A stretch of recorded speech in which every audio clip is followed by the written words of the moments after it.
নমস্কার বন্ধুরা, রিতাস কিচেনে অনেক অনেক স্বাগত জানিয়ে আজকে রেসিপি শুরু করছি। আশা করি সকলেই ভালো আছো, আমিও ভালো আছি। বেশ কয়েকদিন যাবৎ ভিডিও দিচ্ছি না, তোমরা দেখোই না ভিডিও দিয়ে কি করব, তাই গ্যাপ রেখে রেখে ভিডিওগুলো দিচ্ছি। আর মোবাইলটাও অনেক ডিস্টার্ব করছে, তার জন্য ভিডিও দিতে পারছি না। বন্ধুরা, আজ কুমড়ো দিয়ে মুগ ডাল দিয়ে এই রেসিপিটি করছি। ভালো লাগলে লাইক, কমেন্ট এবং সাবস্ক্রাইব করে আমার পাশে থাকার অনুরোধ রইল। ভিডিওটি স্কিপ না করে শুরু থেকে শেষ অবধি দেখার অনুরোধ রইল।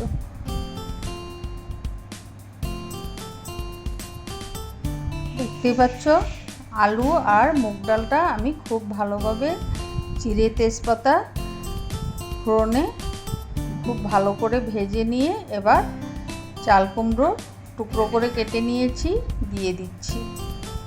খুব ভালোভাবে নেড়ে চেড়ে হলুদ নুনের সাথে মিলিয়ে তারপর নেড়ে চেড়ে ঢেকে রেখে দেব 5 থেকে 7 মিনিটের মতো। বন্ধুরা, এইভাবে মুগ ডাল ছিটিয়ে চাল কুমড়ো দিয়ে বানিয়ে খেয়ে দেখো, দারুণ লাগে খেতে। দিয়ে দিচ্ছি সামান্য একটু জিরে গুঁড়ো। এবার ঢেকে রেখে দেব। স্বাদ মতো নুন দিয়ে তারপর ঢেকে দিয়েছি 5-7 মিনিটের মতো।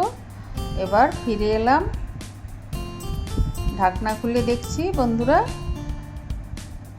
50% মতো সেদ্ধ হয়েছে। আবারও একটু 1 কাপের মতো জল দিয়ে আবারও ঢেকে দিয়েছিলাম। এবার দেখো জল ছেড়েছে, কুমড়োগুলো একদম মিলিয়ে গিয়েছে।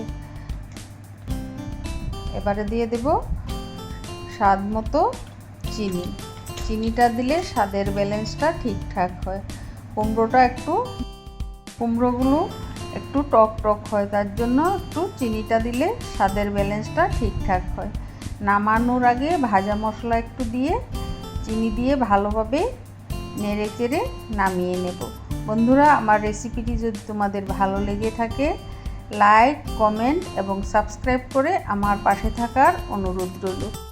যারা ফেসবুক থেকে দেখছো বন্ধুরা, পেজটিকে লাইক করে দিও, একটু ফলো করে দিও, বন্ধুদেরকে একটু শেয়ার করে দিও যাতে আমার ভিডিওগুলো সবার কাছে পৌঁছে যায়।